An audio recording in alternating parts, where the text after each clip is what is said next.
So, get ready to dive deep into the heart of this conflict. This is one tale you won't want to miss. Get ready for the juiciest, most intense gang war story, straight from the beaches of Hawaii. Picture this.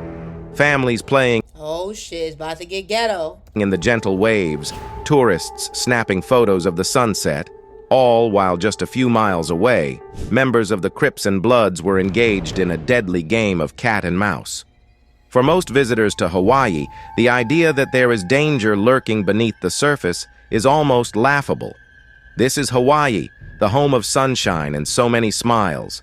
They come for a relaxing vacation, unaware that even here, Exactly. I would not think, bro. Like, yo, lads, y'all be giving it up. And y'all got beautiful beaches. Y'all don't be fighting on y'all beaches. Come on. Do y'all drop a comment, let me know, because that would be crazy. I think I did see something about y'all cutting up at a beach one day. I gotta look back at my old Australian history videos. walking into the crossfire of a gang war is not far-fetched. It all started with a little thing called migration. You see, back in the day, folks from California, including some who Shout out to the lads. Yo, lad, you clicked the title, you read the page. I'm gonna just get to the point. The Crips versus Blood gang war that turned white beaches of Hawaii red? Nah, I ain't know niggas was getting their head knocked off their shoulders in Hawaii. Like, I always just assumed Hawaii was just this nice, beautiful place. Ain't nobody beefing. Kind of like when I found out that they was giving it up in San Francisco. This is crazy. So shout out to Hood War Chronicles. Let's get it. Way after a man was fatally. Investigation is underway after a man was fatally Kulihi. It happened around 11:15 last night between Beckley Street and the Like off-ramp. Honolulu police are investigating after a shooting last night left a man dead, and the suspect is still on the loose.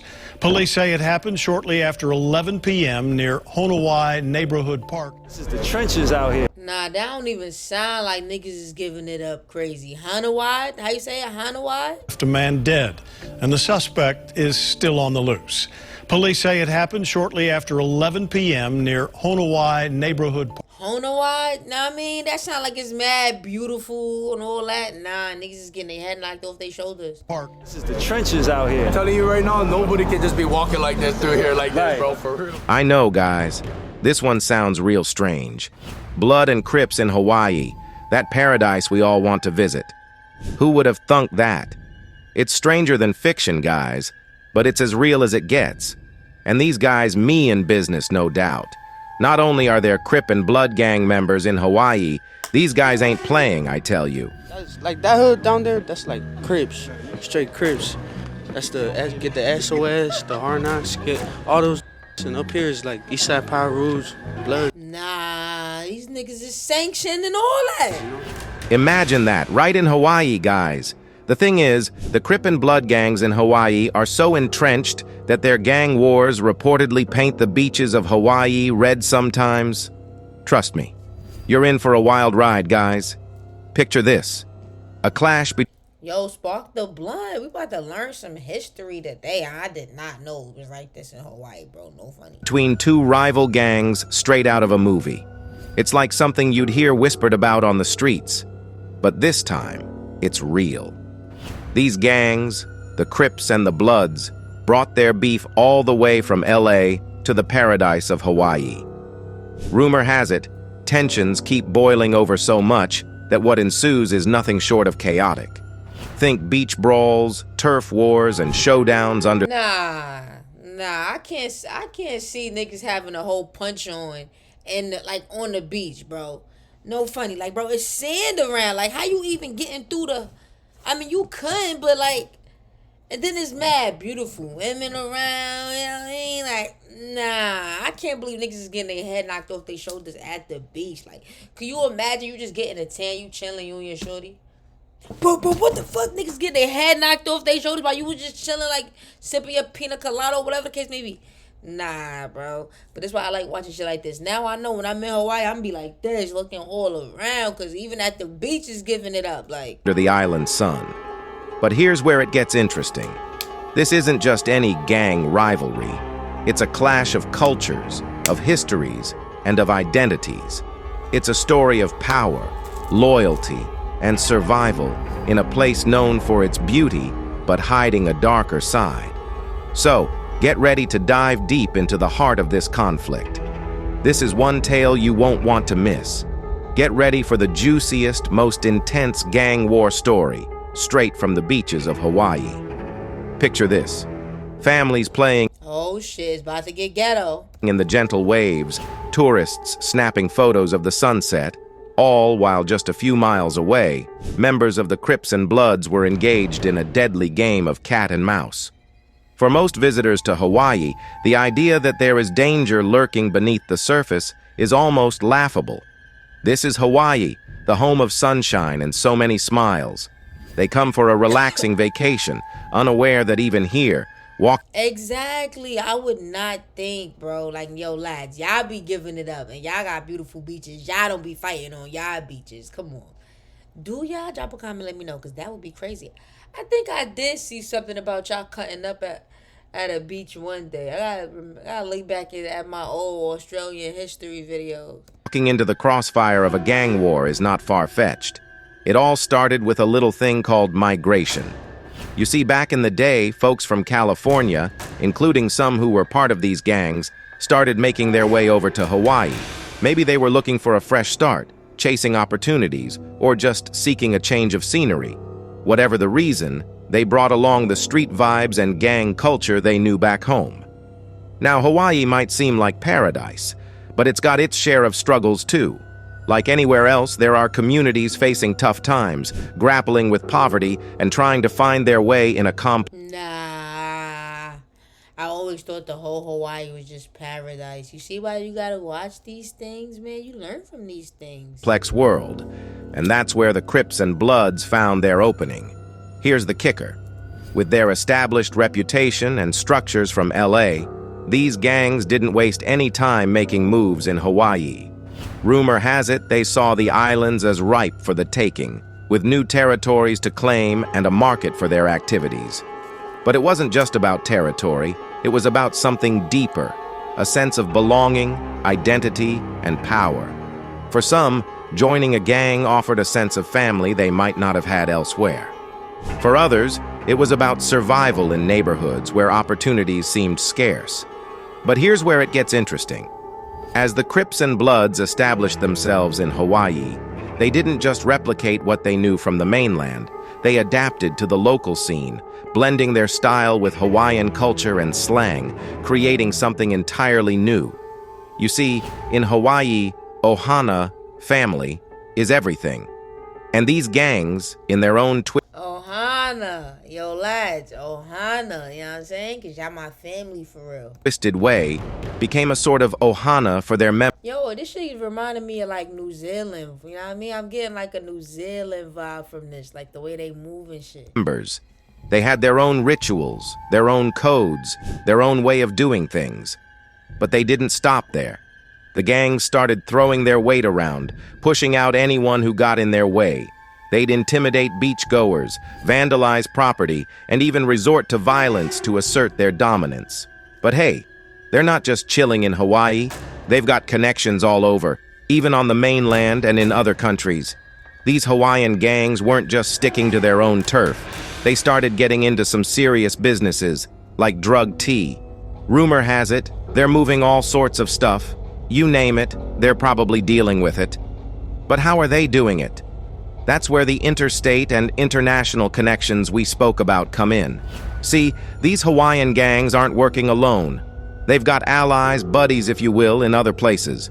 Maybe it's a gang in California or a crew in Japan. They've built these connections over time through Yo, that's crazy. That's crazy how organized it is, right? through deals and favors.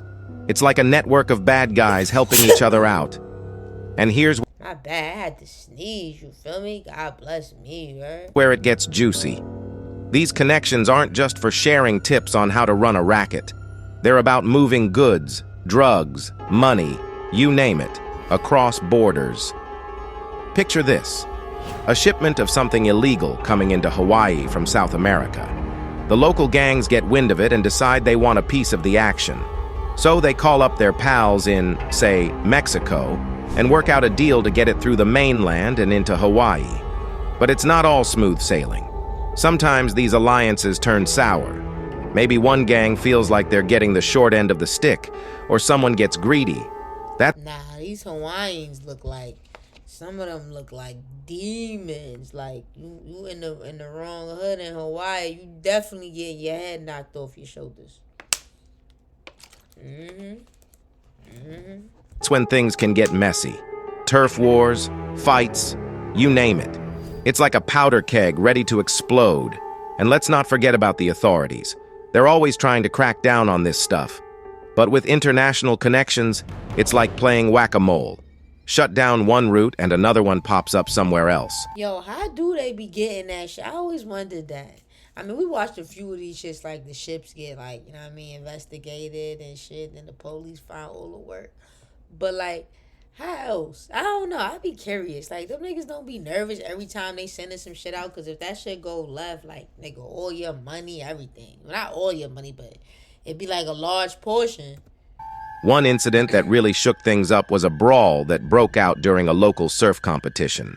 What started as a few heated words quickly escalated into a... Now, how y'all go from surfing to knock your niggas' head off y'all shoulders? Like, what was, but I mean, like, what pissed somebody off? full-on melee, with fists flying and boards being used as weapons. It was chaos, and it sent shockwaves through the community. But it wasn't just the violence that was causing problems. The gangs were also driving away tourists, scaring off the very people who kept the locality. Hell yeah, because let me go to Hawaii and that's what I see. I'm like, never coming back here again. I be talking shit like, and I thought Cancun was wild. So yeah, they gotta clean that up. At least keep that shit in the ghetto, you know what I mean? Don't bring that shit to where the money at. Come on, don't mess up the money now. Economy afloat. Businesses started to suffer as word spread about the dangerous atmosphere on the beaches. But make no mistake, it wasn't all palm trees and coconuts. Gang violence became a harsh reality in some parts of Hawaii as rivalries flared up and conflicts spilled onto the streets. Communities felt the impact, and authorities scrambled to keep the peace. Law enforcement tried to crack down, but it was like trying to stop a tidal wave with a sandcastle. The gangs were entrenched, and they weren't going down without a fight. Police patrols were increased, but it only seemed to make the gangs more brazen. And then you know in Hawaii, like, they real, like, stocky, you know what I mean? They some stocky guys, so law enforcement, if they're not stocky like that, law enforcement probably was just like, nah, we just gonna get the hell out the way. We don't need nobody trying to sit on us and none of that shit. We gonna get out the way, man. Taunting officers and flaunting their illegal activities. Meanwhile, residents were living in fear, afraid to speak out against the gangs for fear of retaliation. It was a dark time for Hawaii, with the once idyllic beaches now tainted by the shadow of gang activity. Rumor has it that some gangs even started targeting tourists, robbing them or selling them drugs. This not only fueled the violence but also gave Hawaii a bad reputation. Instead of being seen as a paradise, it was starting to be known as a dangerous Well, listen, they kept this under wraps because I ain't never heard of it, so. place.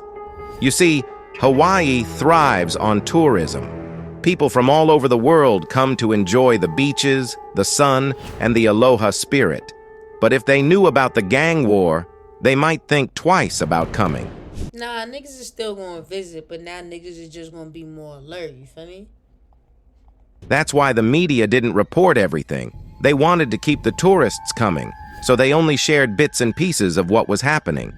But even though the media didn't tell the whole story, word still got around. People started hearing things from friends, family, and neighbors. They heard about shootings, fights, and drugs being sold on the streets. Some said it was just rumors, but others knew there was truth to it. Here's the kicker. Despite the rumors, many tourists still came to Hawaii. They didn't let the whispers of danger stop them from enjoying their vacation. After all, they reasoned, every place has its problems. But for the locals, it was a different story. That is true, man. Throw some praise to everybody over there in Hawaii, man. I wanna learn more about this. Drop a comment if you know somebody that covered this so we could react to it. Alright, subscribe for the vibe. I'm out.